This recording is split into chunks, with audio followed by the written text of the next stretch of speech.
Good evening and welcome to The Nightmares. I am Bec O'Connor and I'm joined by my lovely colleague, Rhett Gardner.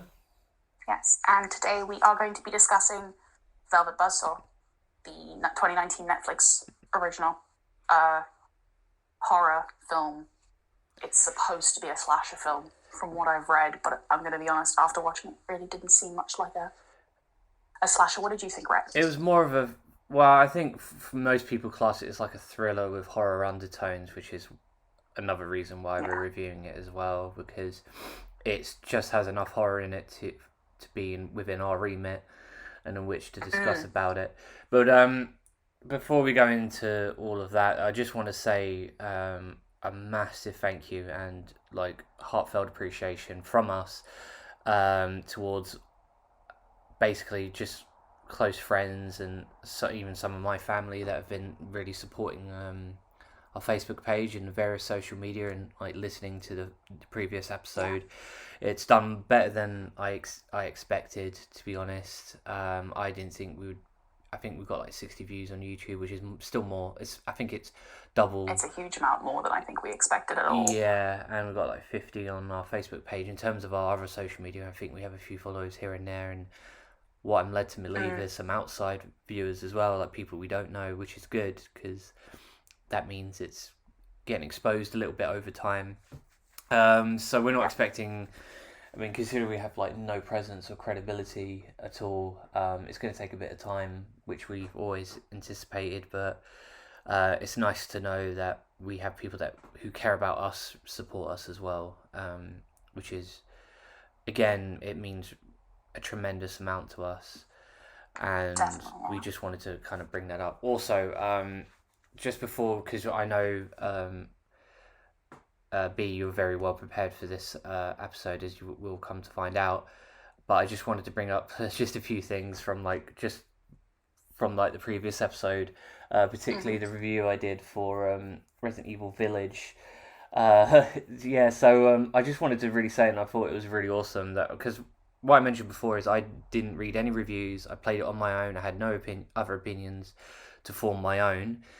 And after the podcast, I was talking about like the scary baby, and I mentioned that to B, and I sent her a link of the actual whole scene in which they were featured. Yes, I told you it's horrifying. That was terrifying. But what was awesome is in the comments, everyone said the exact same thing I did. Said it was one of the scariest moments in the whole history of the game, and pretty much the game itself. And I was so relieved. Like, I'm so glad I wasn't the only one, because it would have made me look like a fool to be scared by this giant baby, and everyone else is like, so what, dude? It's a baby. Like, get over it.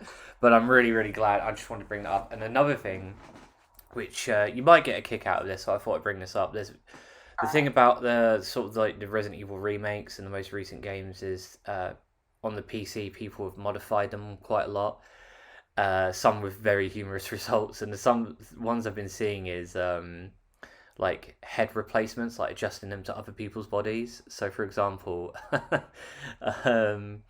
Ethan's baby Rose has been replaced with Chris Redfield's head, and vice versa. So when you speak to Chris Redfield, it's just like a giant baby head that belongs to Ethan. It's so funny. It's so ridiculous. This is really funny. Okay. If I can find a link to that. Me a link to that as well. Yeah, and I'll put it with the subsequent, like all the other links that are attached to the summary. Oh, I just thought I'd bring it up because that was proper funny, and I'm really glad that my opinion ended up being like in the mass majority without any influence whatsoever. So I was really happy with that. And then also, again, I'm probably going to shoot myself for doing that, but yeah, the whole Lady Dimitri-esque thing, I'm seeing so much more objectification now on so much social media, yeah, especially from women as well, like influencers who, well, to be fair, they're quite young, so they don't realise what they're doing. But it again, that's the sad side of things, that's actually increased since that review. But that's something that I will help with, probably maybe not too much in the podcast, but outside of it. But anyway, Velvet Buzzsaw. When we should probably give the obligatory disclaimer that there will be lots of spoilers. Yeah, well, of course. Yeah, if you haven't seen the movie, we're going to talk about the movie. We're going to go through every inch of it. No Stone Unturned, etc., etc. So if you haven't seen it and you don't want spoilers, then stop it now, watch the movie, Go watch it, and and then then come come back. back, because I think the whole episode is going to be about the review, to be honest. So we're really going to get into it. Well, before we go into this, like, I was going to say, like, I've actually seen this before, but I couldn't remember. Like, pardon me, you were telling me about it. I said I would go watch it. I was like, oh shit, I watched it like when it came out on Netflix, because Yeah. the director is Dan Gilroy, who's actually been in the industry for like several decades, but it wasn't until 2017 that he made his debut, which was Nightcrawler, which also starred Jake Gyllenhaal as the main star. And I really loved that movie. I think a lot of people did when it came out. It was very original for its time. In a way, that was, I guess that was horror in a way as well. It's like thriller horror. And I think this is his second or third film that's come out. And yeah, did you want to go into the story of it? Like, just so everyone's kind of aware? Oh, I will a little bit. I think one of the things that I've read a lot of, Yeah. because I've seen the film twice now, because obviously I rewatched it, so we could talk about it. And one of the big things I saw as well, people enjoyed Velvet Buzzsaw to some extent. It fell very short from the Nightcrawler Yeah. level of I'm trying to think of the right word, but the high bar that Nightcrawler had set, basically. Which is a little bit unfortunate, but I think it still has its own merits.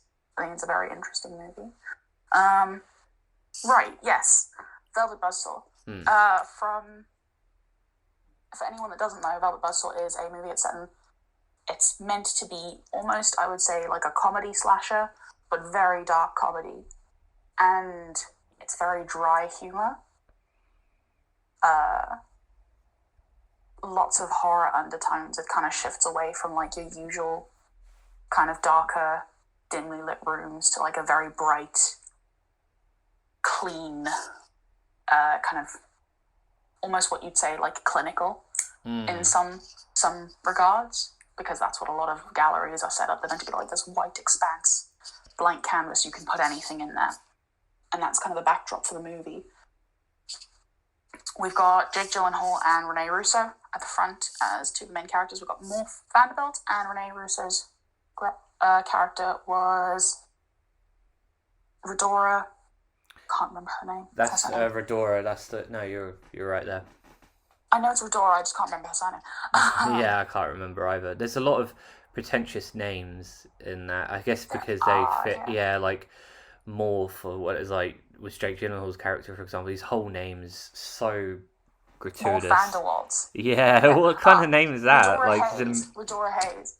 Yeah, Redora Hayes. Yeah. I think that's a big part of it, though. That's a big part of the like the satire that plays into it, because it is. The whole movie, I think, is very nicely set up to be a satirical analysis. Oh, absolutely. On like commercialism and art and how those all kind of fit together. So we're probably going to sound very pretentious when we talk about this the whole time, because it is about art, which by nature is a little bit pretentious.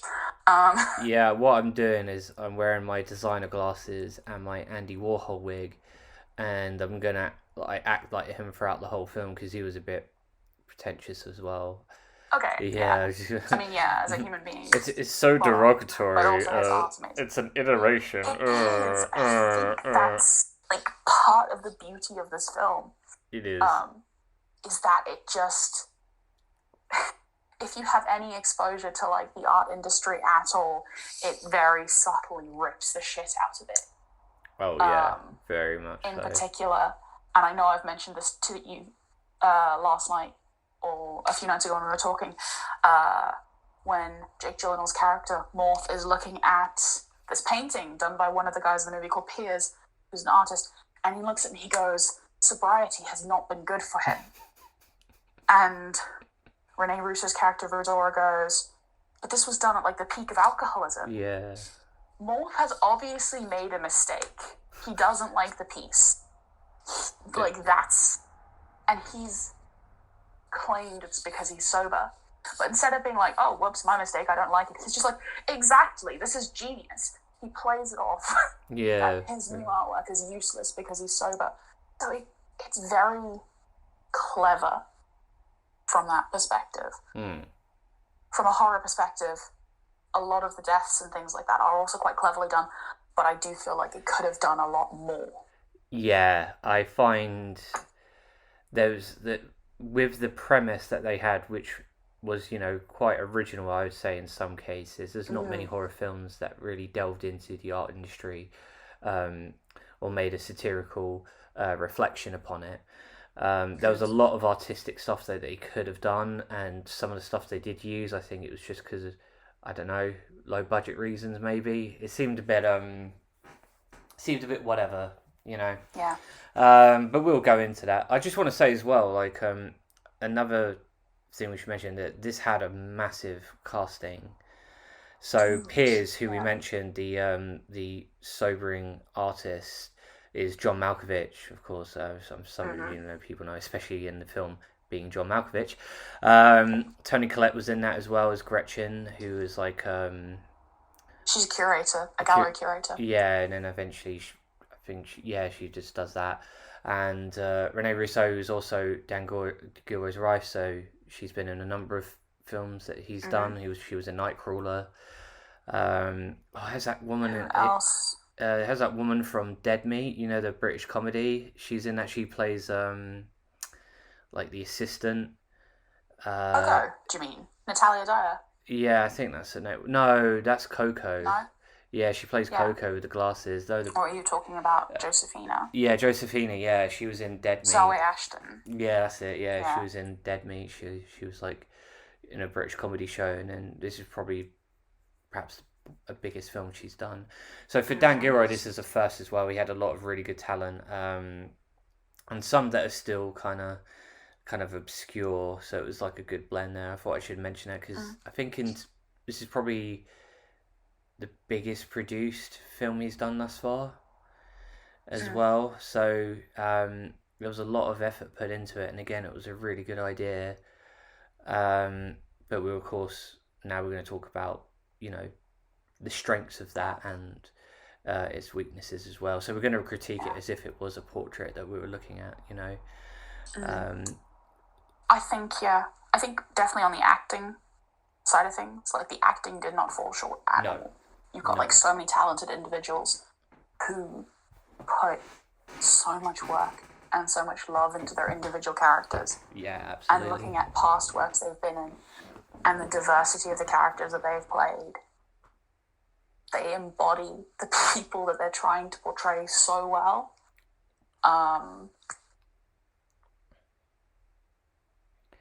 Yeah, my only thing would say, like, I think the script fell a little bit short.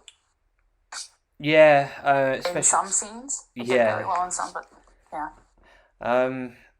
Yeah, well, like you said, like a lot of the dialogue is in itself pretentious because that's according to, well, I'm sure there's evidence of this, but that's probably the vernacular that they would use amongst themselves. Yeah, like very pretentious. I mean, for me personally, talking about this film, I'm very excited to talk about this film. I know so far we've talked about this, like the actors and a little bit about like the setting. I'm really excited to pick it apart because of my own exposure to that culture. Okay. Because I did a fine art diploma.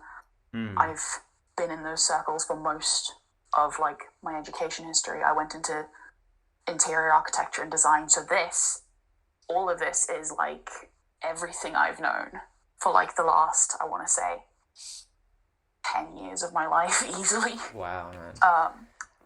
This is like what it's so interesting to see it portrayed in the way that it is, knowing what I know, being exposed to what I've been exposed to in those circles. Because most of my friends are in animation or illustration or film or fine art or something like that, where there is always this like ongoing sense of creation and stuff, and then to see it from a gallery perspective, how they portray it in the movie is horribly accurate in some ways. That's it's meant to be really satire, disturbing. but there are sad truths to what they stick in this film. Almost like a documentary then, really, more than a satirical film. It's satirical in how it's done. Yeah. And it is done very well from that standpoint. And like, that's horror aside. I really enjoyed the horror aspect in it. Horror aside though, that's like the biggest thing that got me excited for this, is that it was set in that environment. There are so few films from my experience that are set in that environment and do it justice in its portrayal and portray kind of the uglier side of that.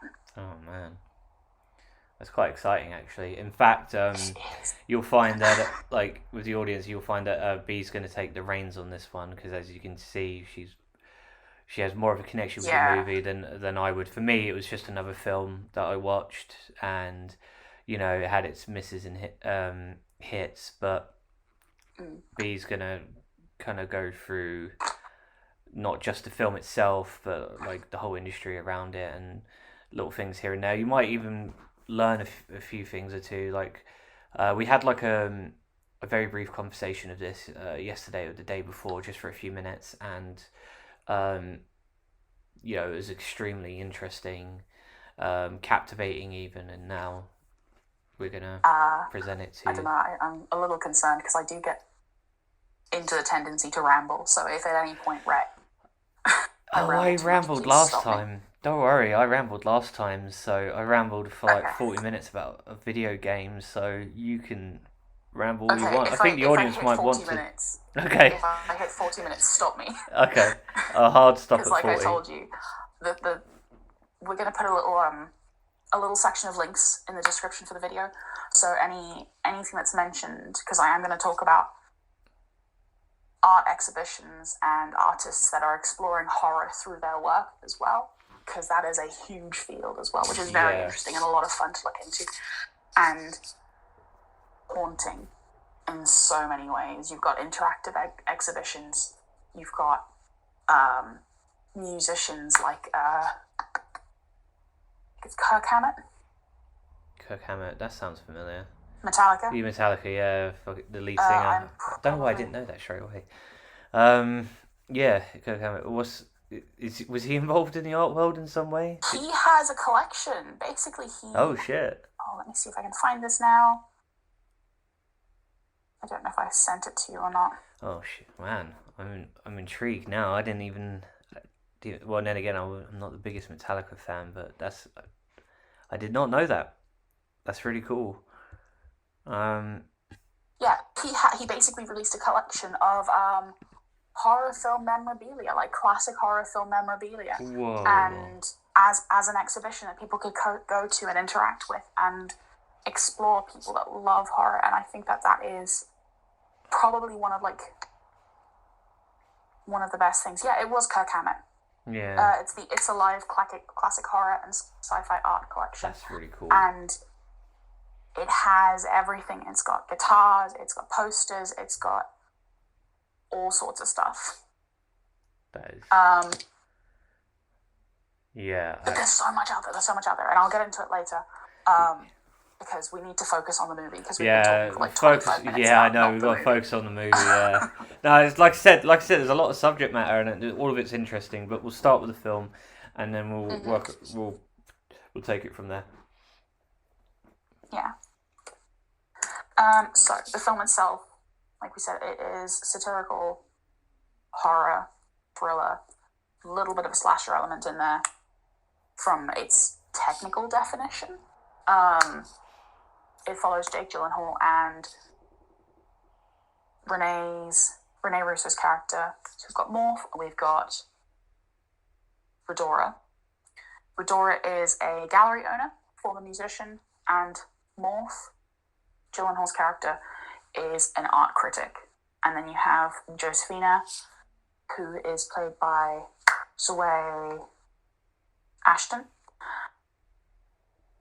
And she is an up-and-coming curator. And she's very ambitious and very cutthroat in her approach to things. And she gets her hands on a collection of art by an artist called Deese. Deese is deceased. He dies, she goes into his apartment, and despite the fact that he doesn't want his art to be sold, he requests all of his pieces to be destroyed.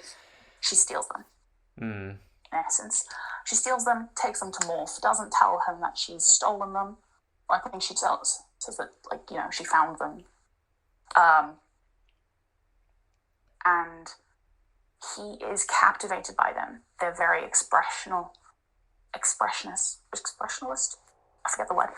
Very intriguing artworks. And he takes them to Redora. Redora agrees to sell them. And so it just becomes this thing where this gentleman who's died and requested that all of his art is destroyed is now making huge amounts of money. The gallery is making huge amounts of money because he doesn't have an estate. He doesn't have an next of kin. He doesn't have anyone this money could be left to. And all of a sudden, his art is just blowing up.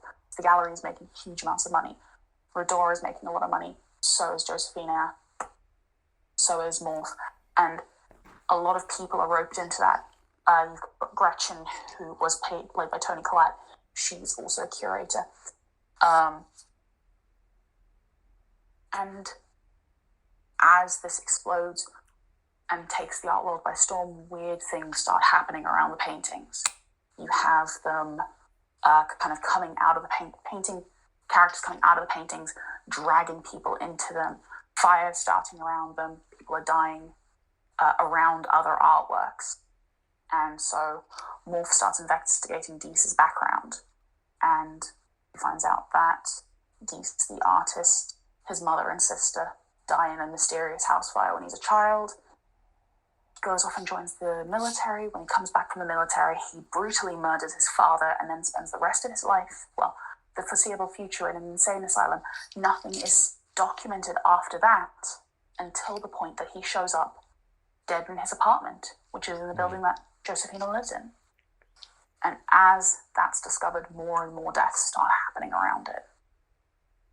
Until eventually, the only person that's left at the end is the assistant Coco. And anyone that hasn't profited off of his work. And that is a big thing in this movie, is the idea that art isn't art to be enjoyed, it's a commodity. It is to be bought and sold. It is to be monopolized upon. And when you get an artist in a gallery and they sell well, you will do anything to hold on to them or get them back to that peak performance, like with Piers, when they were saying that his artwork has tapered off because he's sober. It's not as good. One of the things that Redora does is she gives him a key to her beach house. She's like, take some time for yourself. Go rediscover yourself. Have a wild party. The man is a recovering alcoholic. You shouldn't be encouraging that. But the idea is that you get them back to the point they were at when they were turning out their best work, whatever the cost. And it's that mentality that eventually leads to their demise, which I think is probably one of the most interesting parts of the movie, other than the deaths. Have you got anything to add to that? Okay job, wow, that was very eloquently put. I would have just said, yeah, all their art is shit, but people die anyway, or something really stupid. But yeah, no, like what I was saying yesterday, and it's kind of touching on what you already said. Like, I think the moral, well, I mean, it's like this film is like any other product of art. It's it could be opinionated in several different ways. Like, you could be a surveyor and you have your own view and others have theirs. For me, I think it's just like how people try to, like I said, and it's kind of a grim way of looking at it, it's just like how they prostitute art. Like, they just kind of whore it out because like you said, like, money is just like a product, and people's, like, the subject matter and the story of the artist is just like a selling point towards it. You know what I mean? Yeah. Like the way that's from our conversation yesterday, isn't it? Yeah, and like, for example, you were talking about Virtual D's, who's, the guy who created all these art pieces. Like, they investigated his entire life. They completely invaded the man's privacy after death, just to sell it alongside the art pieces, so it just sells more. You know what I mean? I think, and that's one of the sad truths, is that a struggling artist, the struggling, depressed artist, is romanticized to the point that it'll sell, You can write books about the struggling depressed artist. You can write movies about the struggling depressed artist. And as long as there is a story behind something that is painful, people are intrigued by it. And Yeah. that has been used that has been capitalized upon so many times. And you can see it with, like, in the art world, obviously, you've got the likes of Van Gogh. His story is so tragic. And that is all you hear about is, oh my God, the beautiful art that came from such a sad life. It's never, oh, this is a beautiful painting, a work of expressionism. Yes, you have to understand what went into that expressionism and why it's turned out that way, but it is never respected in its own regard. It is always, we're going to reinforce whatever this is with the tragedy that's behind it. And there are too few artists that make it big that don't have a sad story behind them, which is like a very tragic truth of our world. Yeah. I mean, for me, like I was saying, like for me, the point is my perspective on this piece of art is that Virtual D's just kind of took revenge on those who kind of violated him in his life. It's like what Moore said towards the end of the film. It was a violation of inviolate rules in the art world, and that's what he's been doing. In fact, his whole life revolves around that sort of thing and helping others as well exploit that. I mean, even me as a writer, like, writers are basically, any artist exploits either themselves or others in a way. You know what I mean? And I think with Virtual D's, like, he just made that art perhaps to get through his life in some way. Like, that was his outlet. Yeah. If you look at a lot of the art pieces, I mean, although personally I didn't find the art that captivating, and I thought a lot of it was too on the nose. Like, I think he was abused by his parents, and like there's really, like, some of the paintings are very obvious in that way, but still it was something for him to do, and he made so much of it probably because he had so much hate and so much dread inside of him that he was able to make so many portraits. And I'm not entirely sure why he burned them, in all essence. Maybe he just wanted to rid himself of his past, but he died, and then Josephina was the first to find him dead, and you know, violated his privacy, went into his house and took all the portraits and started making a killing off them for her own profit. And that's it is a huge violation of someone's privacy. And again, later on in the movie, Morph references that back when he's trying to tell them to stop selling Deese's art. He goes, are you aware that he requested that all of his paintings be destroyed at his death? That was his dying request, that everything gets destroyed. And that is so poignant, that even though that's what he wanted, because it's like you said, it is more than likely that this was a coping mechanism for a deeply unhappy and troubled person. And it has been twisted and violated. And it's a removal of autonomy. It's a removal of control over the self and the control over, like, someone's possessions, especially personal possessions. So the revenge side of things that you've mentioned, in a way, kind of makes me root for the dead guy. Yeah, no, absolutely. Like, a lot. Yeah, I mean, I didn't like any of those characters anyway. I think the only one, I mean, Morph towards the end, like, I always thought, like, although he was probably the worst of the bunch, he was like a feared critic in the art industry. He did have some sort of a moral compass, a little bit. And as you realise in the film, it was too late, really, for him. But even towards the end, he understood what was happening and why it was happening. Like, even at the very end, like right before his death, he was like, I understand, but of course, you know, he fell victim of something that he kind of, well, he had a helping hand in his own death, basically. But it is sad, because I think I think from Morph's character, you can kind of see almost. Right, it's a really weird throwback, but have you read Macbeth? Yeah, it's been a while, but yeah, I'm Yeah. familiar with Macbeth. Yeah. We studied it as like a set work play in school. And Lady Macbeth in the beginning is like a really powerful, aggressive character. And towards the end, she has this mental breakdown and like the washing of the hands, the outgam spot, that whole thing. Yeah. With trying to like purge what she's done from her system. And you see almost a similar breakdown with Morph. Because in the beginning, he is this powerful character. Like, he will do anything to get what he wants, to get where he needs to go. Similar to Josephina, similar to Redora. Redora turns her back on her music career, which was the name, the Velvet Buzzsaw was her band. And what the movie's named after. She turns her back on that to become a gallery owner and to make a fortune on art and on people's emotions as her commodity, because that's what you're dealing in. You are dealing in emotion, which is also kind of ironic that Netflix made this movie because its biggest commodity is film, which again plays on emotions. Yeah. So you have that Morph at the beginning is such a powerful character, and as you go through the movie, he has this realization as these terrible things are happening that he's done horrible things to get what he wants.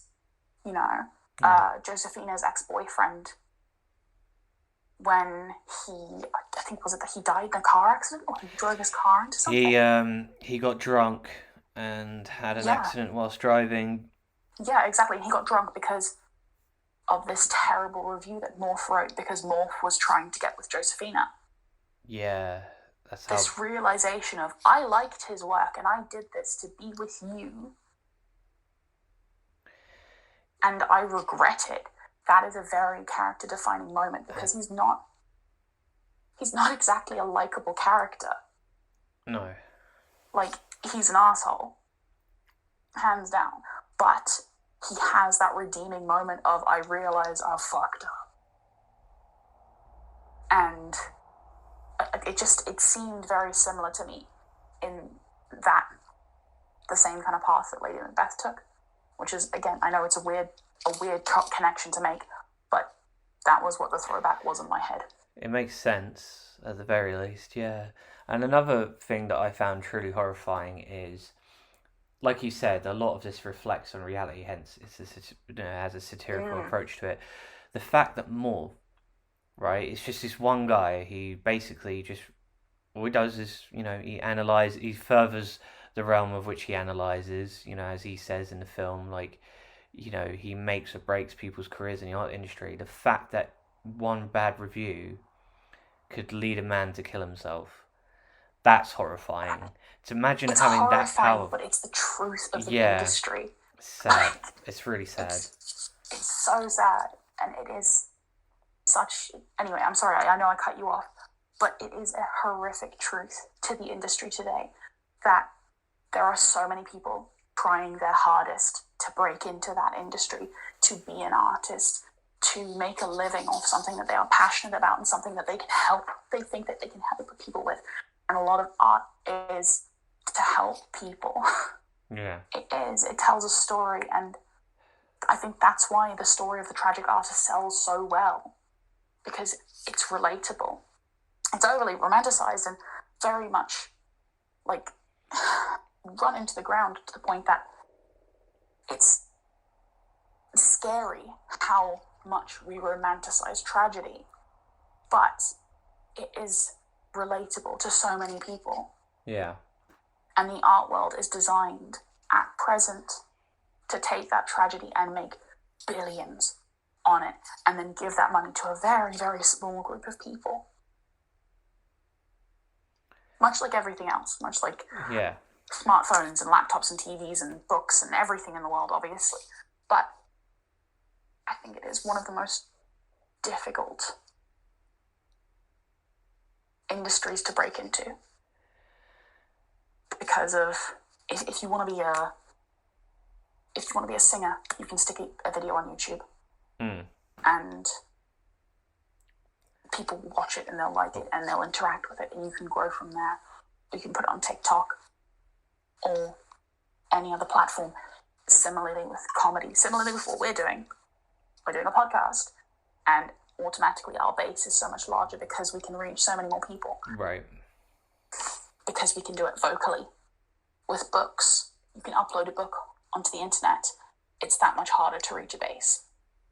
But you do have things like Amazon Publishing and Wattpad and fanfiction.net and all those other sites that encourage writing, encourage people to go forth and investigate those fields.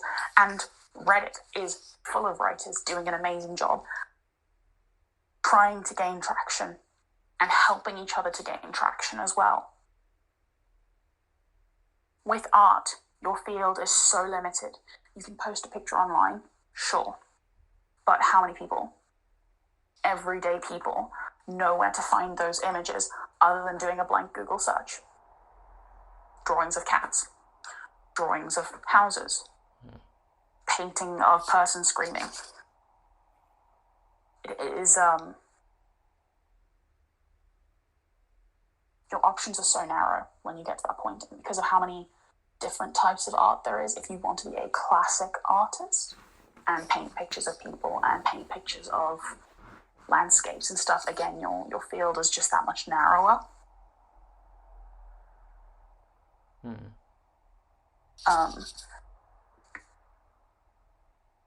But yeah, anyway, I've completely lost the point of what I was talking about anyway. I've kind of you had a really good stream of consciousness moment there.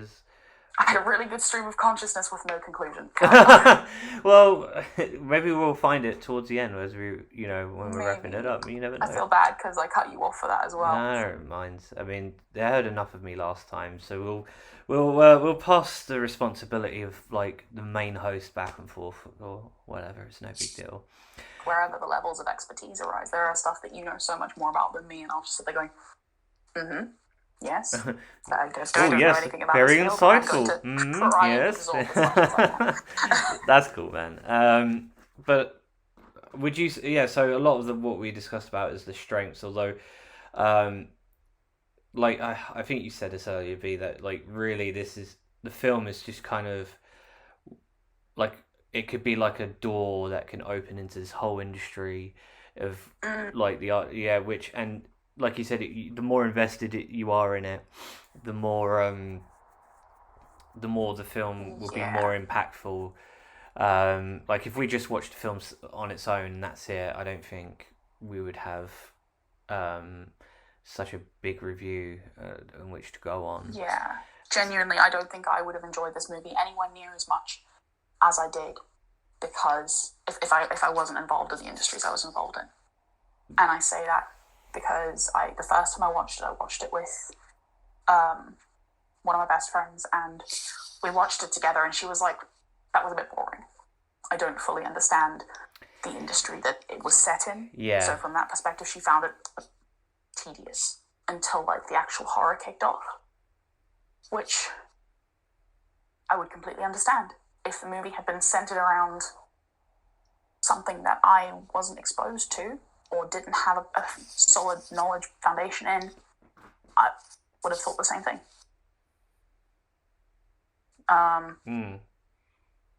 Which does make it like really difficult to give it a good review, because I think if we were going at this from the perspective of actual horror, it's a bit lackluster. Yeah. We've got maybe, I don't know, what was your favourite moment of horror in this? In a moment of horror? Kind of say a lot about it. Yeah, it's going to be really hard, yeah. So I guess... Because... Yep.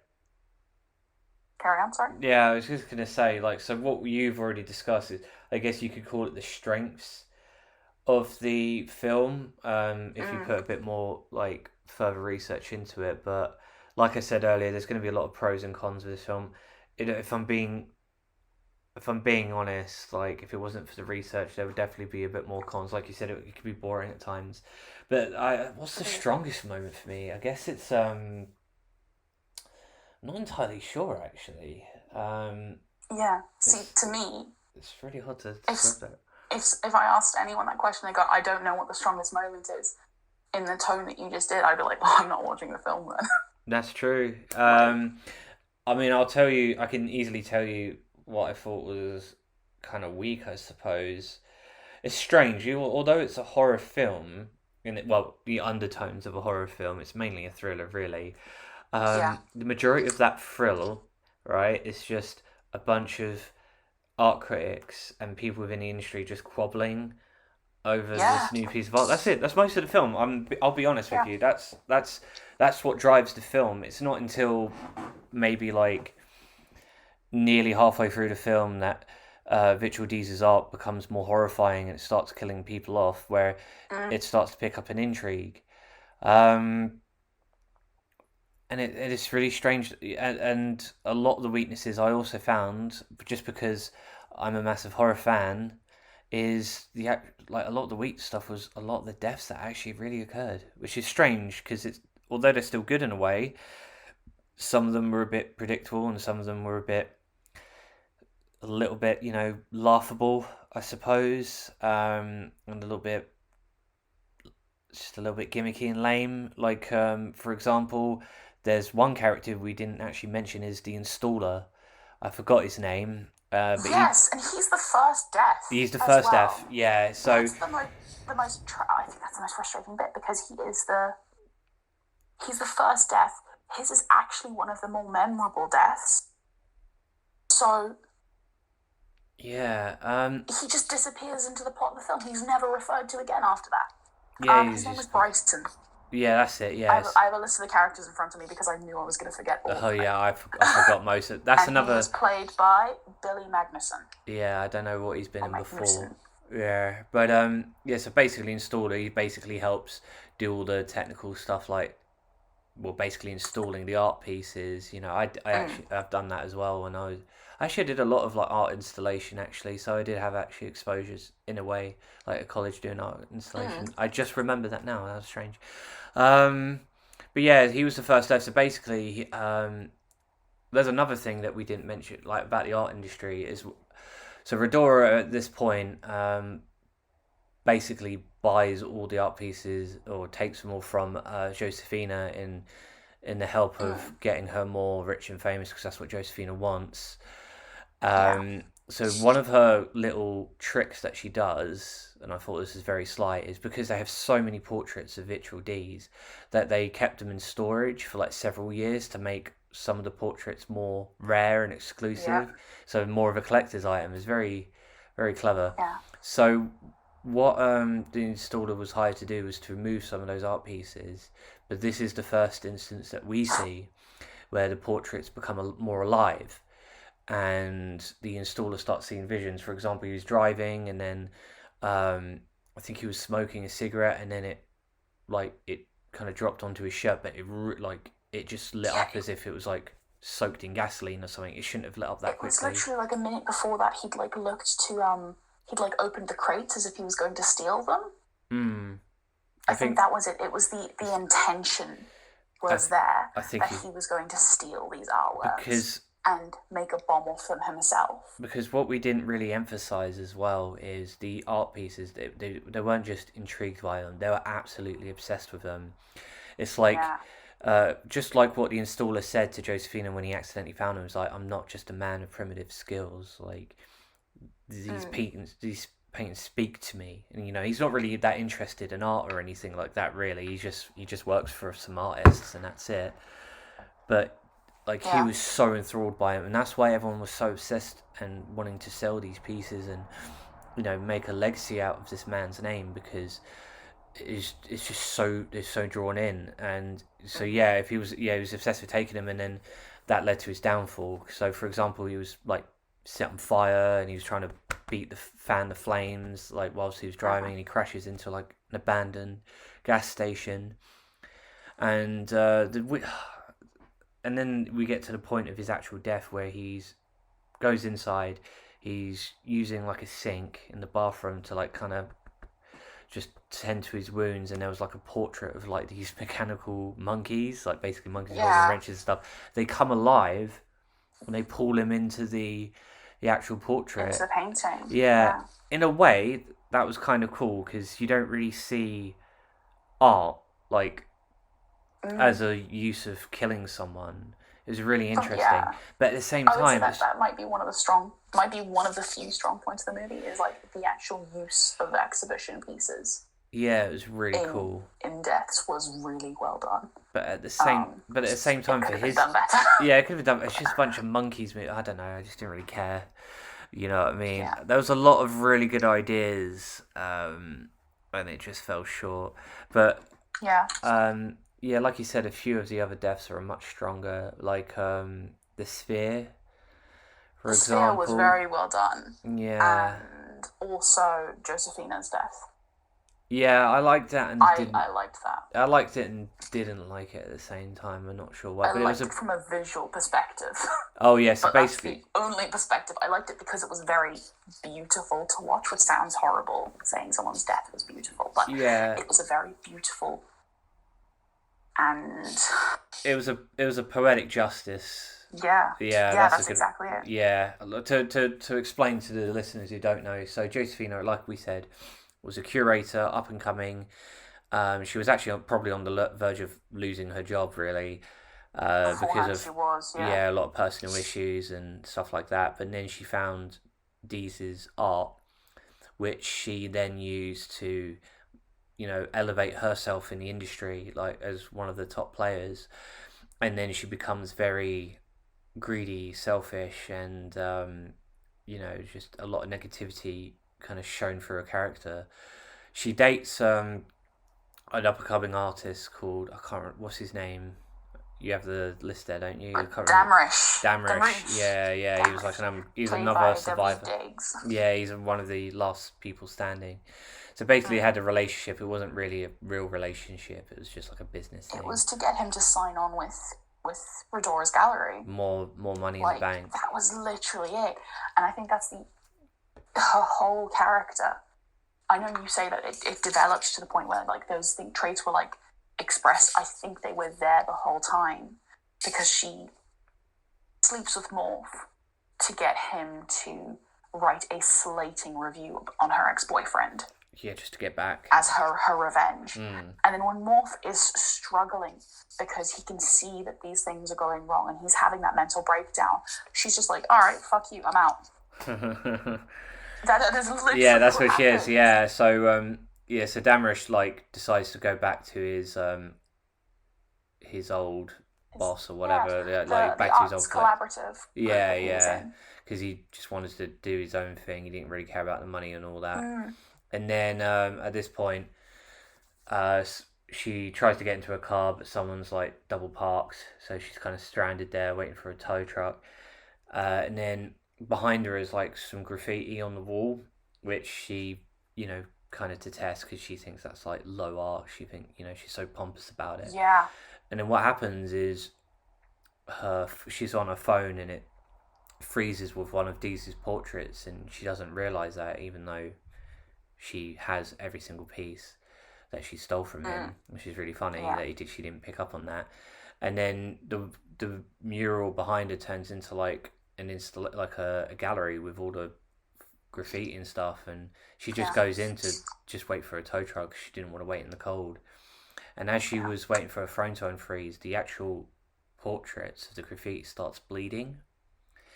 And it not only is it bleeding, it's actually trailing towards Josephina. They all start falling together. Paint, which visually is just it's pretty very trippy. Satisfying to watch. Yeah, it's like an creepy, ASMR. But very satisfying to watch, just the way it moves. There should be a 10-hour ASMR of that or something, along 100%, some noise. Yeah, someone needs to make that. And then it finally reaches her, and then it starts going into her skin and then trailing upwards, and she doesn't realise for a long time because she's on her phone, because at this point her phone's working again. It's to distract her.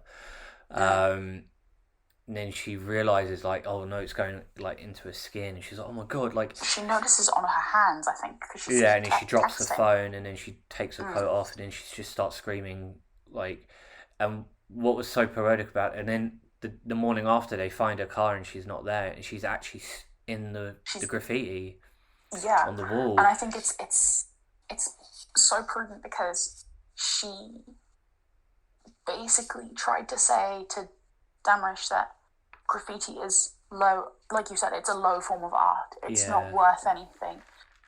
And she slates him with that, and then she becomes that.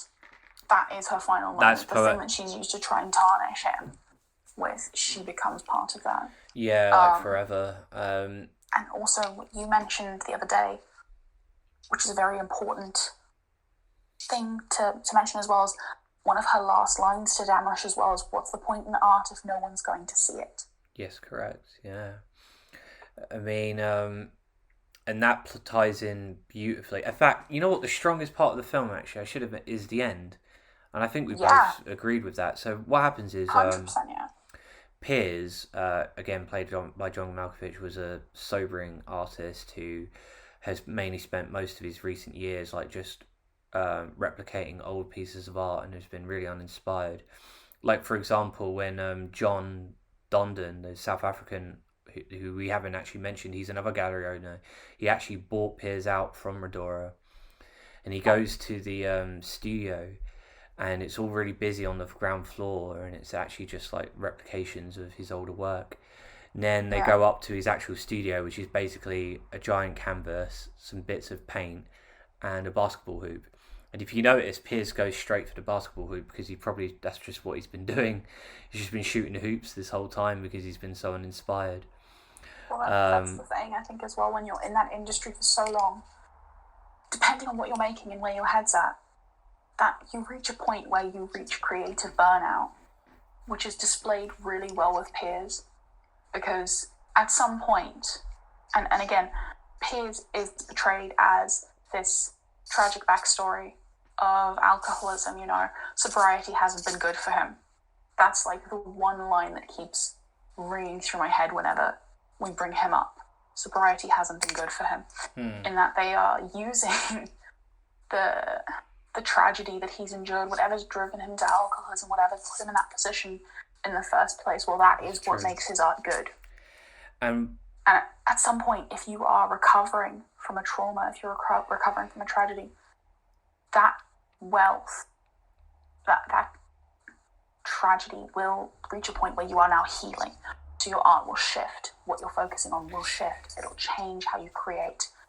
And creative burnout is a thing that happens. That well of tragedy runs dry and you start to heal, and that is a good thing. But it's not in this context, and it's not looked at as a good thing in this movie. No. But playing into that is, towards the end, like you said, Redora helped an old friend out by letting them use her beach house for a while and take a break. And the ending, as the credits roll, you see Piers kind of drawing like patterns into the sand, and he looks very at peace with himself, like he found art again. And even though the water was kind of going along the sand and it was going to just be washed away, it didn't matter, because it doesn't matter if anyone sees it. Like, it's like us, like for me, like I do this because it's fun. I don't care if no one actually listens to it outside of us, although it's nice. But for me, the point of art is not what you see, it's what you feel. You know what I mean? Yeah. And I think that's like one of the most important things about that, about the ending of the film, because that's what it really matters, and that's why he's alive, and that's why Damrish is alive, because they realise, because that's what art really is to them, and anyone else, they suffer dearly for it, because for them art was a product in which they could sell. You know what I mean? And I think that really rounds it off nicely. It really does. It's a beautiful ending to a very tragically honest film. Yeah. Like that's the only thing. Its strongest point is that it is honest about things through a satirical and darkly humorous Blur, it is quite honest about what a lot of artists face and what a lot of that gallery culture is around. And again, like I said, that is the strength, and but I found again the weakness is just it's really strange. Like the majority of the film, I didn't really like, but it's these kind of moments that makes you think quite a lot about what it's trying to say, which is really interesting. Like we've talked nearly for an hour about this, and we've only talked about certain things in the movie. Like that's the tricky thing. There's so many characters.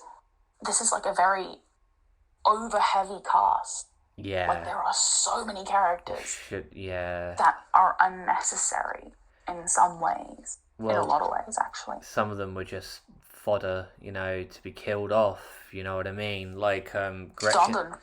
Yeah, Gretchen, yeah, Gretchen was a useless character, if I'm being completely honest. I really like Toni Collette. Like, she's a really good actress, and she played that character really well. But her death was kind of pointless as well. Like, so basically, as I think I was trying to say this earlier, but then something happened. But basically, there's this art piece called The Sphere, which is a revolutionary piece of art of its time. So basically, it's just a big giant metal sphere with holes in it, and within the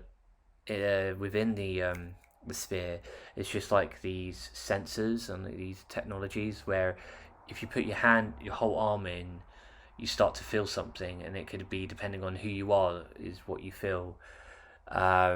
So she decided to. I think at this point she got pieces of art from Dee's, and she was ready to have them displayed for the following day. But she stayed in the studio that night just to try out the sphere for herself, and then that's when Dee's decided to use that as for revenge. So basically, she put her arm in, gets stuck, she can't get it out. There's like this fluorescent light that kind of is in the center of the platform which the sphere stays on. It starts going bright red, and then of course, like, and also you hear just like the mechanical whirring and other holes. Yeah, like the other holes, just like a spray of blood. Like yeah, and it sounded like a buzzsaw in a way. It sounded like a buzzsaw, and it looked like a fountain. It looked yeah, because the other holes just like started spraying out, and she was like, and then like her arm is gone. It was kind of the problem with the horror is clearly the directors never had experience with horror before in any shape or form. Yeah. So a lot of these deaths, I mean, for someone like me who's desensitized so much from horror films, is it's just very predictable. It might not have been for you had you had watched it. I'm going to be honest. It was predictable in a lot of ways. And that might just be because I enjoy thrillers a lot, and this was more a thriller. Like, that's the biggest letdown. It's marketed as a horror. It's marketed as a slasher film, which surprised me when I started reading up about it, because I wanted to put in some legwork today to kind of get a feel on like what else was out there, because I can find a wealth of positive stuff about it being a slasher film and it being very funny and stuff like that. But looking at like the everyday person's review, it's like, oh, it's funny if you're familiar with it. And overall, its biggest weakness is the horror. Yeah, it's strange, isn't it? Yeah. But the bit after was really cool though. Like the day after, where they like, I think it was like security thought it was part of the set that she was dead on the floor with her arm missing. Everyone thought it was part of the set. Yeah, and they just let people in. To the point that, like, what was it? That like they had a school. Yeah, like school tour to the gallery, and the kids thought it was fake blood, so they started jumping in it and tracking it around the gallery, and no one clicked. That's like, it's really funny. It's funny. It's really funny. And it's also like reminiscent of things that have happened in galleries where there's like a piece of litter on the floor and people are like, oh my gosh, so much expression and so much thought has been put into this, and they photograph it and someone removes it later because they're like, why the fuck is there dirt on the ground? That's so funny. Yeah. what was really funny is also is Coco, who we mentioned before, was kind of like an assistant to basically all the art owners. So every single person that she worked for died, and she was the one who Found the found them. bodies. Yeah, she found all of them, like just within a few days of each other. I think it was proper. It was literally within a few days. It was proper. I think Yeah, the whole movie spans a few days. it's proper funny though. It's just like every single time, especially with Morph at the end, because she said she used to live in Michigan, and she might have to go back if she can't keep a steady job. And then in the end, you see her in a taxi, and you see her. But the thing is, you see her in a taxi, and she's adopted Deeze's cat. Oh, that was Deeze's cat. That's what the cat is. Oh, it's Deeze's cat. That's why when they I didn't drive even pick past on at that. the end, and you see the guy, the street vendor, pinning up pieces of art that he's come across. One of them is Deeze's. And Yeah, this couple comes along and they're like, "Oh, how much for that? It's really intriguing." And he's like, "I don't know, $5." And they give him the money. You see the cat start freaking out in the cat box. oh, that makes sense. That's why. I didn't know. I didn't even think about that. I just thought it was some weird cat that she just fucking picked up. I thought, you know what, The your first mind. time I saw it, yes, that is. I was with you on that 100%. I was like, where does the cat come from? But the second time I saw it, I made the connection. I was like, that's the cat from the beginning of the movie. Oh, that's And I mad. completely missed it otherwise. That's so crazy. Because the cat doesn't come up ever again at any other point in the movie. No, I think That's the other thing. Like, I think for all that it does well, there are so many big gaps in this film.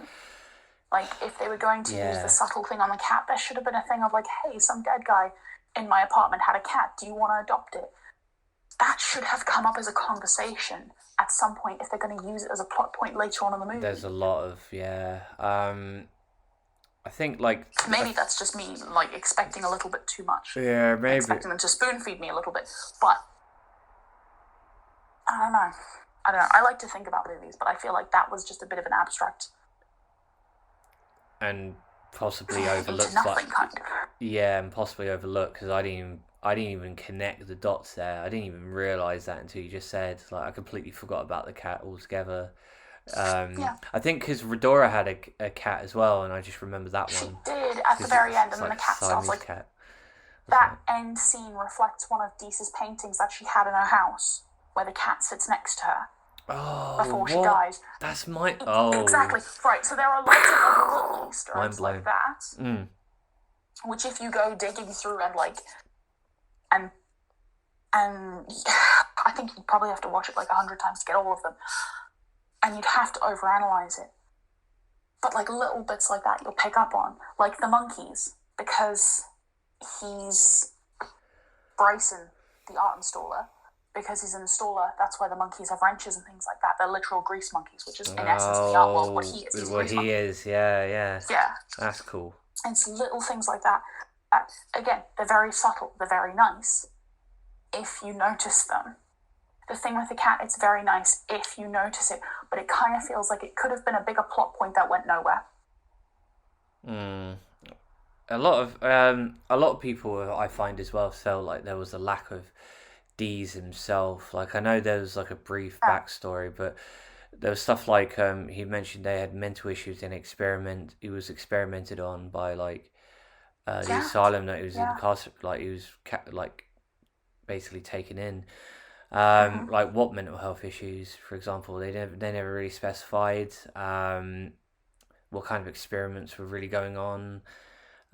Does that give him the powers that he had? A lot of people even asked for an origin story as well for Virtual D's. I think that the origin story for Virtual D's would have been way more interesting. To be Yeah, perfectly honest, because you have the mysterious house fire when he was a kid. yeah, That could have been so much could have been done around that to set that up as a very interesting point of tension and fear.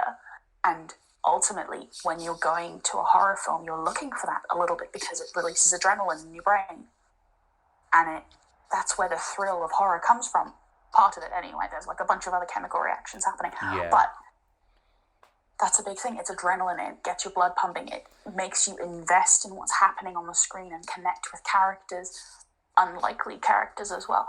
And I think if I'd known a lot more about that, I'm not saying it would have deterred me from rooting for Virtual D's, but it would have explained a lot of what happened a lot better. And it would have made me be more invested in the film. Yeah, I mean, like I said, and when you watch it, you'll be kind of surprised that we could talk so much about it. It's just quabbling. It's just It is. melodrama between the main figureheads of the art industry. The majority Yeah. of the film is just that, and then they just get killed off one by one because of the supernatural power that Dees has through his portraits. Yeah, because they decided to deny his wishes. Yeah, and then he was like, "Nah, mate, I ain't having that," and then he just fucking killed them all one by one. Yeah, I mean, I think if this episode tells you anything, it shows that sometimes if you look a little bit deeper, there's always more depth than you would have found if you had it just left it at the surface. Like we've both seen the film, and the fact that we're both talking about it, and the fact that B researched a little bit more into it, it's vastly more interesting than the film itself, if that makes sense. Yeah. Like, yeah, if you just watched it on its own, it would be quite kind of boring in some ways. But it's just if you look around the world surrounding it and like being very analytical, we don't expect anyone to do that, but sometimes it's just good to realize that sometimes there are things that aren't always face value. You just have to look a little bit deeper, and I think that's with most art pieces as well. I think it actually kind of captures that really well. Like you look at a portrait, you know, it's not just the paint that was used or what the actual picture is. It's just something deeper behind that, the connotations, like your interpretation, perhaps the story behind it. Yeah, which is something I do want to talk about a little bit, just to touch on, because Sure. the foundation of this movie is art. Yes. And that is everything in the whole world that we interpret has some foundation in art. From like the packaging that you get on a new laptop, there is a designer behind that working on it, maybe to a company specification, but there is an artist there. And it's not capitalized in the same way, obviously, as in the movie it is, but everything in the world relates back to that at some level. So I wanted to talk about like art movements, not even talk about, just mention a few art movements that are happening that are very involved in horror and moving forward with darker paintings, darker artistry. I think that is a wonderful movement. It's very interesting, and it'll always be there, I think, as long as we're intrigued by the morbid and strange in the world. It's always going to be there, which is great. Because a big part of this movie, when you dig deeper, has a lot to do with mental health and how it affects art as well. It's touched on subtly, but it is there. I did want to mention a few artists that have used their own struggles have used art to help them cope with their own struggles and to help them push forwards and explore how they can better process the world around them. And I know whenever you and I have spoken about this, you'd said that it was apparent that Vigil Dees, as an artist, had used art as his coping mechanism. Yeah. Which was why he wanted it destroyed. That's a deeply personal thing that he didn't want out in the world. No. Yeah. And there's a lot of artists that do that. And I think that art is, at the end of the day, it is the biggest form of expressionism that there is. And there are a lot of people that use that to the best of their abilities to help themselves heal. And that's fantastic. So there's a couple of artists there that I wanted to mention too. I'm trying to think of... I think there was one more thing I wanted to mention, but it's escaped me. So, yes, in the links, we will have all of that. There are interactive horror exhibits that come around every now and again. So for anyone that is interested, I would strongly recommend those. Interactive exhibitions are probably the most fun you can have, especially when they're themed around things that you enjoy, like horror, because you can basically put yourself into that setting. One artist in particular. She's a very young artist. I'm just trying to think. She'd be, I think, 20, 21, 22 now. Her name's Kate Fenner, and she uses art as a means of processing her schizophrenia. Schizophrenia, again, comes up hugely in a lot of artists' work. There's a link to the My Modern Met article written about her in the description as well, about her artwork. Some of her artwork is very, very visually interesting, and I would say you will find a lot of interesting horror pieces have been inspired by mental illness. Her work, I'm not saying is particularly horrific. It's very interesting and very visually stimulating. And if you have any experience with any side of that, I would say definitely check it out. You will enjoy it. Her artwork is very good. There's a lot of artists that do that as well. So there will be a bunch of links in the description to do with all of that kind of stuff for anyone that wants to go and explore it, because it is a huge field. There are a lot of galleries that are supporting horror art as well. There are a lot of galleries that do support positive mental health as well. That's cool. It's not all just we want to buy your art and use you as a commodity, although unfortunately that is the trend. Yeah, there is a part of the art industry that, whilst the Velvet Buzzsaw is a satire on the kind of the darker places of, you know, the art industry, there's also genuine places where they really care about the artists, and it's not just about the money, it's just about expressing and, you know, spreading awareness as well, which is really, really cool. And it's good that there is some positive aspects of art and the art industry itself. Yeah, so, and then also if you are interested in like classical horror paintings, Francisco Goya's black paintings, looking at the art that's used in the movie, it feels a little bit reminiscent of that kind of style. You've also got the basis of what Velvet Buzzsaw is founded on, and that is the whole idea of haunted paintings, and that is a huge thing. I know I've mentioned it too briefly as well. Yeah. That's what I was forgetting to mention. Haunted paintings and haunted museums and haunted sculptures, things like that, because that, I feel like, is one of the biggest defining subject matters, and where Velvet Buzzsaw draws a lot of its inspiration from are these haunted paintings. One of the things that they reference in the movie when Morph goes to get the analysis of the different mediums used in the paintings, because it's something that every gallery will do. If they have a painting of unknown origin, they don't really know what paint is used on it. You can usually tell for some paintings if it's watercolor or if it's acrylic or if it's oil paint. They might look slightly different, and to the well-trained eye you can pick up on that. I'm going to be honest, the only one that for me is distinctively different is like watercolor to the rest. Yeah. But I'm not as well-trained in that as I would like to be. So when you get paintings and you don't know what the origin is, sometimes what you will do is you'll send them to someone that is a specialist, and they can test the paint on the painting for different little compounds, and they might say, oh, well, it's got X amount of this pigment and X amount of this mixing powder and such and such of this, so obviously it's oil paint, or it's got a plastic base, so it's an acrylic paint. One of the things that they pick up on in the movie is that there are bodily fluids used. Yeah. And she's like, I'm not entirely sure what it is. Morph's like, we'll find out, this is kind of important. And it turns out that it's blood. And it's Vitral-D's own blood. And I don't know if they specify that it's his own blood or not, but it was kind of hinted at that that's what it could have been. And it was in every, I mean, he made thousands of portraits. It was in every single one. Yes. Which is really exactly. creepy. So it probably wasn't all his own. No. If he's turning out that amount of artwork. But it depends on, like, I won't get into it because it's going to sound really, really weird and creepy to talk about. But it depends on how it's mixed. That's all I'm going to say.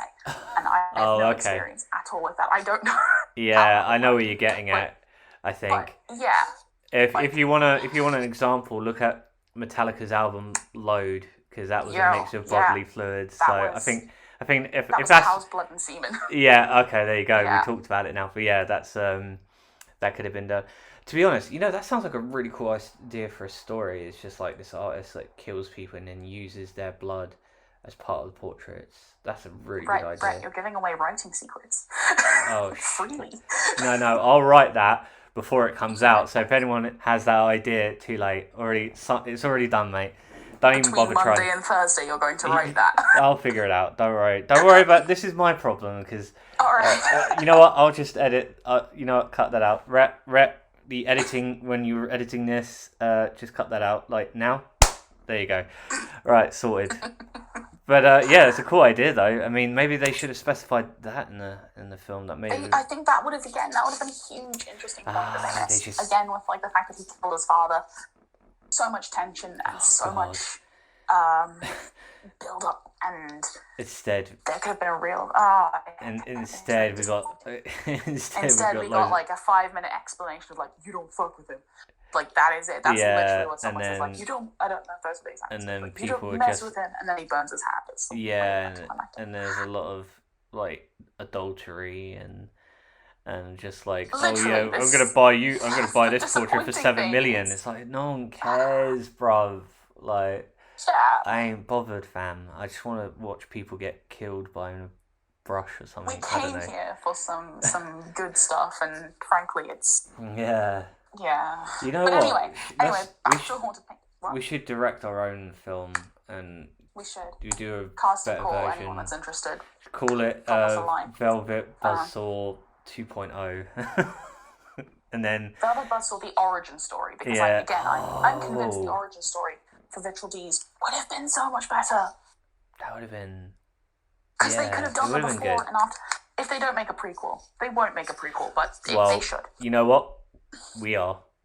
That's what we're gonna do. Yeah, that's the plan, right? Yeah. That's the plan. So anyone out there who wants to break into acting, this is a great opportunity for you.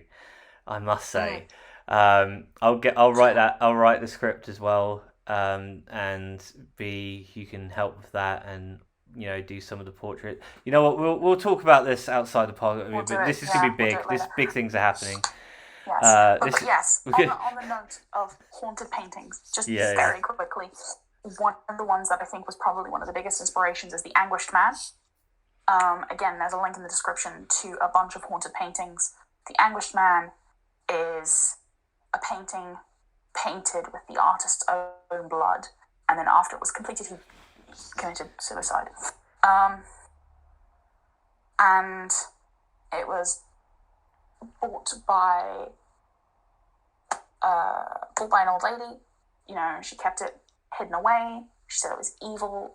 I don't know why she would have bought it, but anyway, after she died, it came into the possession of her grandson, Sean Robinson, and then he started documenting things that happened around the painting, creepy happenings, and he recorded them on video. Apparently it is now locked away and only Robinson knows where it is. But I think that is probably one of the biggest inspirations. There are so many haunted paintings. So, there's paintings with a lot of the reporting around like haunted paintings is like, oh, people feel uneasy or like weird things start happening to them afterwards. They'll start screaming and having like hysterical fits. But there are also reported paintings of like houses being set on fire and people burning to death afterwards, after buying a painting from a gallery or something like that.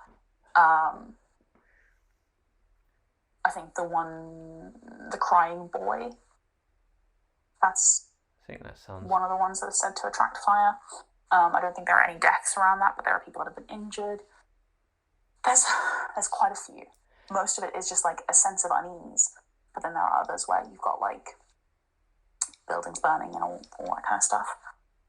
Wow, man. Yeah, it's almost like paranormal activity evolved around these portraits, I suppose. There was another artist I wanted to bring up. I mentioned yesterday because I couldn't remember the name. It was I think it's Louis Wayne or Lewis Wayne. Who did the cats. Louis Wayne, yes. Yeah, Louis Wayne. Yeah, he did cats, and I think you mentioned he had schizophrenia, and as that worsened, you can see it in the in the Yeah. cat portraits, they start getting really like psychedelic and kaleidoscopic.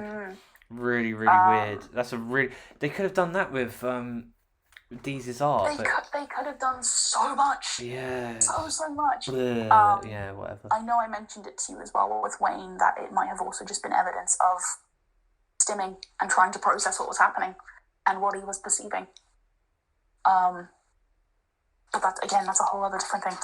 I'm going to try and not get too into it because we could be here for days picking this thing apart and looking at all the different influences. I don't plan on sleeping tonight anyway, V. So if you want, just go on out, you mate. might not plan on sleeping tonight, but I have work in the morning. Oh yeah, you do, yeah. I am back at the workshop tomorrow, and I am very happy to be there. So yeah, it's just one of those things. Yeah. I think there's such a vast wealth of inspiration and information behind this movie, and it's so disappointing that they didn't use even 1% of it. If that. Yeah, it's true. Like the stuff that you just talked about could have been in the film a bit more, you know what I mean? And it's sad that it wasn't really. And the other thing is, it's not obviously focused on the main characters capitalizing from that, but the most that was happening was focused around Morph, and Morph was just seeing pictures moving.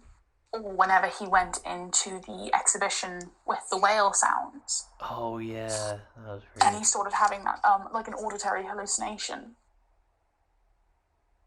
That is the most that's done with it, and that is the amount of build-up that could have been there and what they could have done with it. It's just so disappointing that could have been like almost like a proper prey and predator moment, because they violated what this man wanted.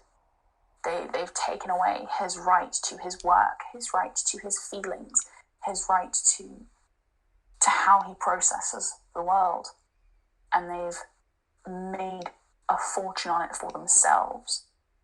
And in doing so, he's out for blood.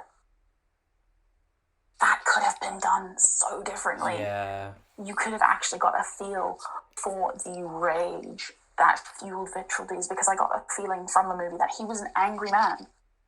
Yeah, he killed one of his co-workers too. Supposedly. Yeah. Like, there's so much evidence that this was a troubled, upset person, and he'd been through so much. He lost his mother and his sister at a very young age. He went to war. He came back. There are things that you experience in those environments, because I think he was also sent to like an orphanage or a boarding school or something. Yeah, he was in an orphanage, for a while. Exactly. And then after the war, he tracks down his father and murders him.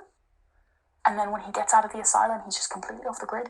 This is someone who has been through so much that, and again, it sounds pretty bad because obviously we don't want to capitalize on tragedy, but in the same breath, it could have been used so much better within the context of the film. Yeah, it could be more the confines of the film. Yeah. So anyway, but again, we could be here all night, and I'm amazed we've managed to talk about this for like an hour and a half now. Yeah, it's longer than the first one by a few minutes already. Is it? Yeah, the last one was about 90 minutes. Stop me after 40 minutes. What? And then we wouldn't have got all the material that we would have got. You crazy? You would have been like, you would have regretted it. Like, as soon as we stopped, you'd be like, I had so much to say. Why did you stop it? It's like, because you told me to. I wouldn't. I have just kicked myself for not fitting it into like an hour. Did you want to like talk about just bits here and there that like, just like an addendum sort of thing, like there was a lot of other deaths we didn't mention. We didn't mention, the Hober man, the big old robot that he critiqued. Was there anything you wanted to kind of bring up, or? We've missed like most of the main deaths. This is the problem. Oh, that's the thing. We've only talked about a couple. Yeah. But it's so disappointing because they were so disappointing. Like Yeah. Dundon. So we've got Bryson. Bryson's the first death. Yeah. Gets on fire, and then he goes to his wounds, and like you said, gets yanked into a painting.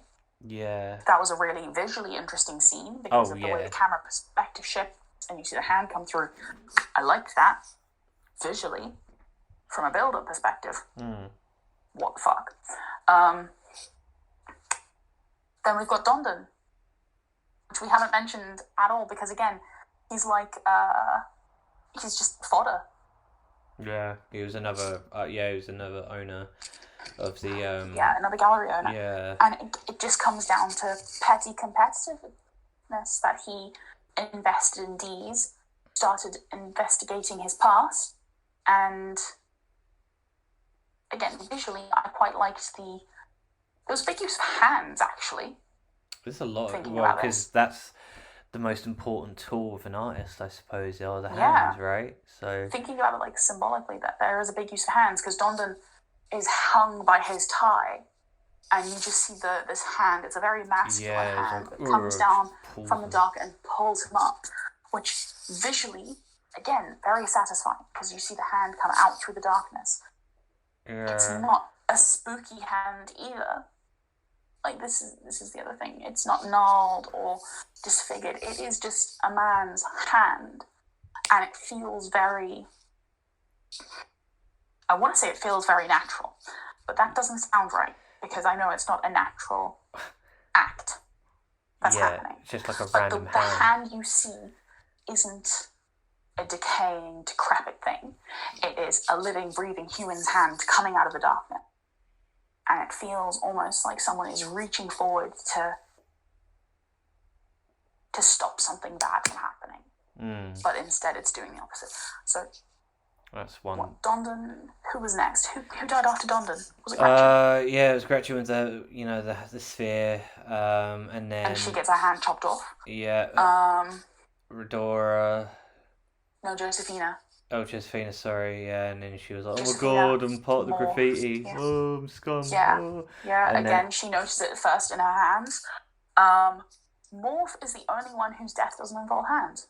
no, it's the robot. So basically, in the beginning of It's the the film, robot's hands. Yeah, so in the beginning of the film, there's this animatronic called Hobo Man who's meant to be like a really stereotypical patriotic portrayal of the American man, I suppose, who probably fought for his country or built railroads And is cast out. Yeah. cast out, and then Morph just saw it as really derogatory and derivative of another thing, and because of his slanted review, it ends up in a storage facility, which is funny because at the end of the film he tries to throw away all his Deed collection in the very same storage facility, and that's where he sees Hobo Man again, and it fucking starts like chasing him down the corridor, like with his, because he's on crutches as well, and he's like chasing Morph. He's like, "Have you ever felt invisible?" And then he's like bashing against like the metal slidings of the storage rooms and stuff like that to make it more suspenseful.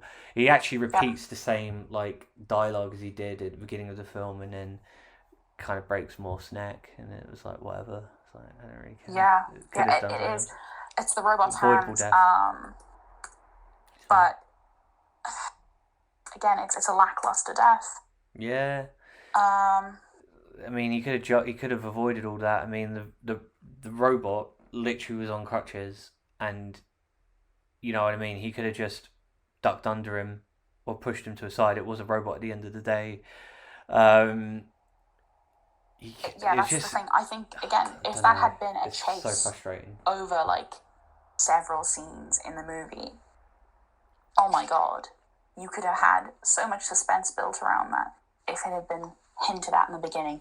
Maybe he starts seeing things going wrong, and it builds and builds until eventually there is like an actual chase between prey and predator. Because I think that's, again, it's a big thing that can be played into in horror. What would have been the victim.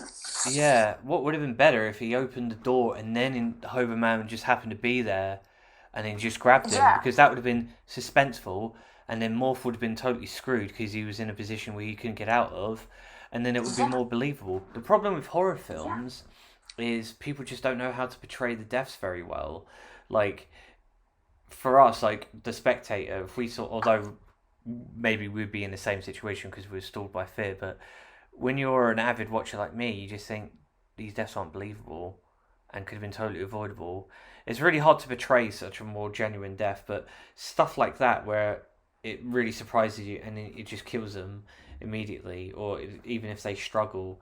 Like Morph had every opportunity to get out of that situation, and he just made it worse and worse and worse for himself. And when you're watching it, like maybe in real life that would have happened, but when you're watching it as a film, it's not as believable, it's not as captivating, basically. So I think either that death, I think that's probably one of the most pointless deaths in that film. Actually, I think that was one of the weakest.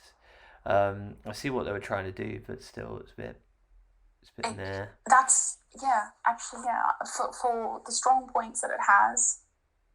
The weakest death was Morph's. Who's the main characters? Yeah, he's weird. And then the last death in the whole film is Redora. Oh god, that was even worse. She has like she's a tattoo on her back. It says Velvet Buzzsaw, and it's a buzzsaw on the neck. And reminiscent of the band that she was in, on her back. Kind of ironic because she did the whole leaving them to become an art gallery owner. Blah blah blah. Like, and then I'm so disappointed. You can explain it. Yeah, so basically she gets rid of all our art after we're hearing what happened to Morph. She sits in her garden as the Repo Men take everything. She feels like she's at peace. And then you get a zoom up on the tattoo, and we see it at the beginning of the film, so we remember it. It starts to kind of bleed on one of the tip of the blades, and then it starts to animate like on her neck, and she's like, oh man, that's uncomfortable. And then all of a sudden it starts revving up, and then it starts like turning into like this blood circle on her neck because it's like soaring deep in, and then she's like like screaming, and then you just get like this overview shot of her estate while this dramatic music plays. It's really lame. Like I just thought it was really bad. Is that I'm so disappointed. Yeah, I was really disappointed in that. Yeah, it was a really crappy way to kill her, I guess. I don't know.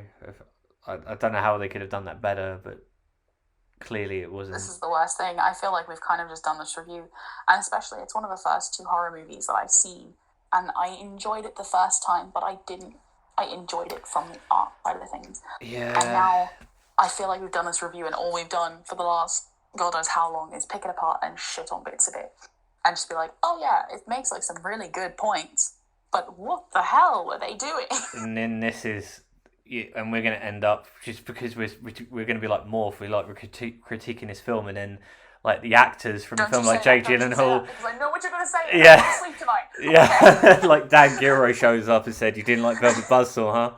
All right. Well, let me give you my review of your review, and he has a literal buzzsaw, and I'm like, oh god, no! And I just said I want to sleep tonight.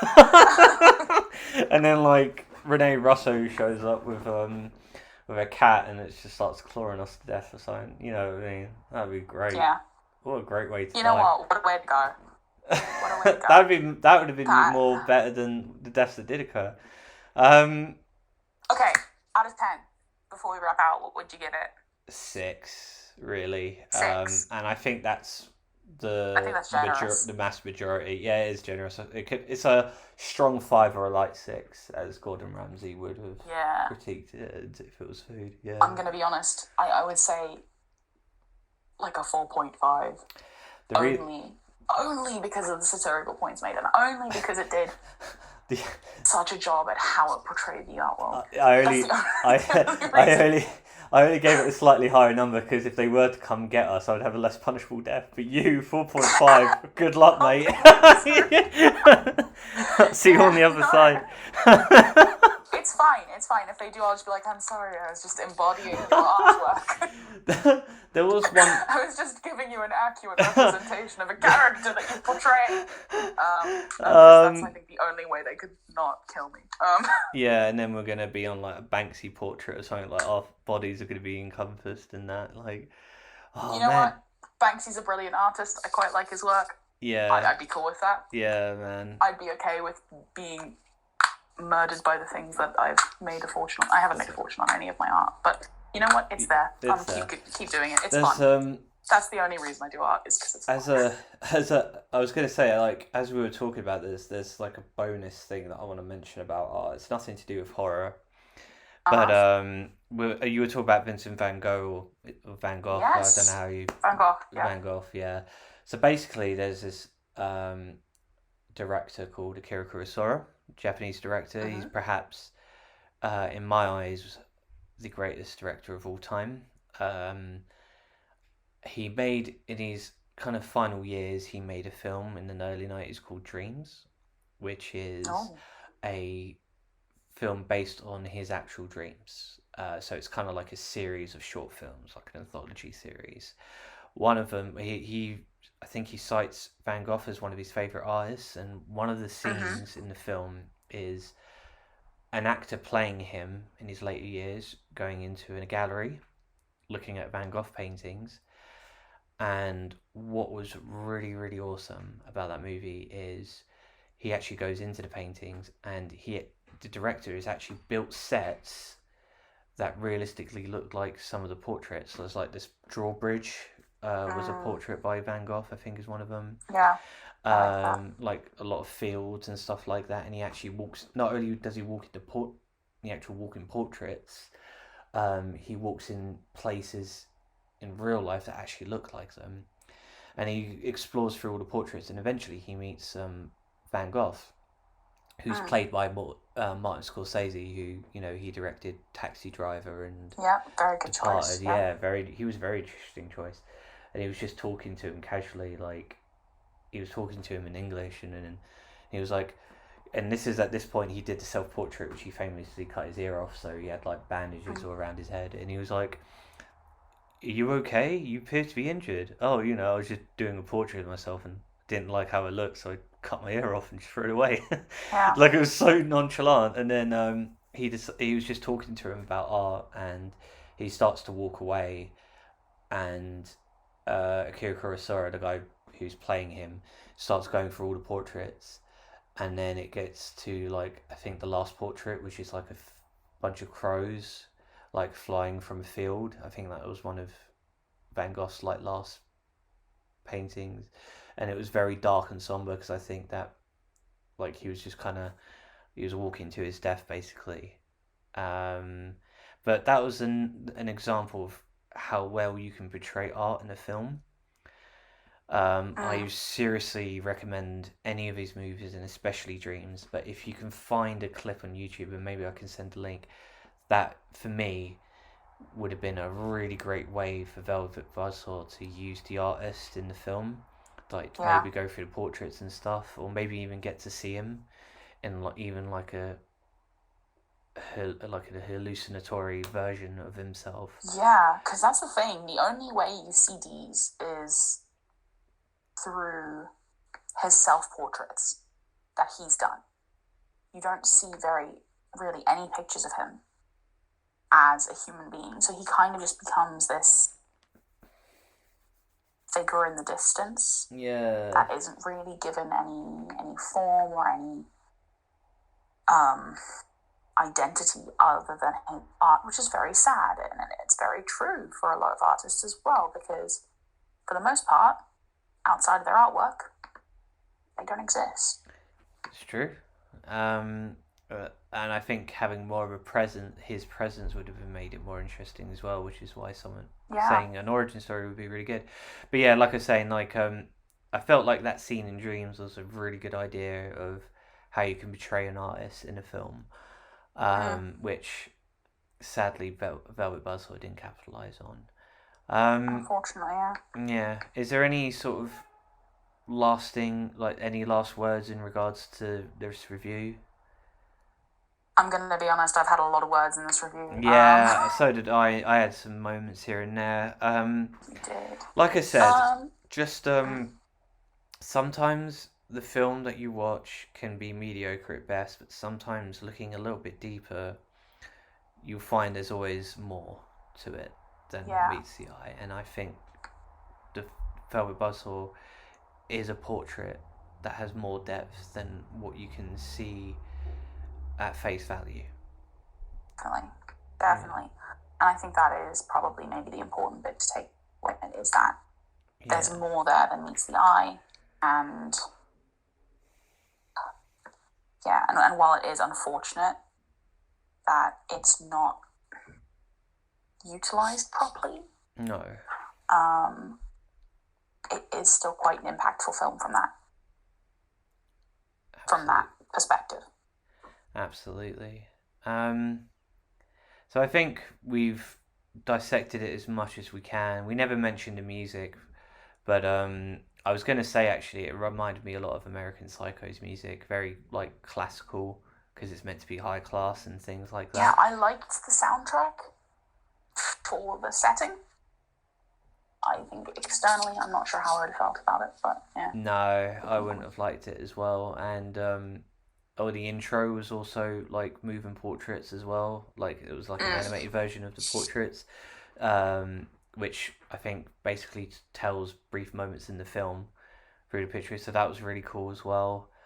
But other than that, I think we've dissected it to death. But I will mention, so because we sort of have ideas of how we want our episodes to go, we do have a sort of a preview for the next one, which I'm extremely absolutely excited about. And if you didn't think we could talk before, just you wait, you're absolutely in for it. So I can't wait. The next one is going to be a two-parter. Yeah, it might even be more. I'll tell you, I'm just going to we'll go all touch out. on it again later on down the line. Yeah, when it pops up. But what we're going to talk about is like the found footage genre, which to me is probably one of the most underrated and probably one of the best versions of horror. I don't even a bad found footage film is still good. Oh man, and I can't wait. But I think we should leave that for now. I think it was a very strong episode. It was much stronger than I anticipated, which is always good, obviously, because that means it will be more for the fans as well. And hopefully, maybe, because there's so much subject matter in terms of art itself, that we'll maybe bring it up again. I think if it's something that anyone wants to hear more about, we can definitely do more. If the fans want to hear it, then we can definitely delve into it. And of course, there's links that's going to be below where you can look into everything yourself as well and delve in a bit more, where in parts that we may not have kind of dabbled in this episode. Yeah, definitely, yeah. But I think we've done it to death. I think there isn't much more we can say about it. Oh yeah, we've beat it to death. Yeah, Dan Gilroy, if you're listening, sorry, mate. I'm gonna be honest. I'm not sorry. No, yeah. 100% of what I said. Yeah. He's gonna definitely find us and kill us. He's gonna get so upset by this one review that's gonna be listened to by just our friends at the moment. He's gonna be so vengeful. Oh man, so we're probably if you don't hear from us, then look into Dan Gilroy. If there isn't an episode uploaded next week, this might be why. Dan Gilroy. But in fairness, look, we have until Thursday. If we're counting our days, we have at least until Thursday, because that's when we post this for you guys. So we got 3 days? Yeah, we got 3 days, yeah. Better make most of it, bud.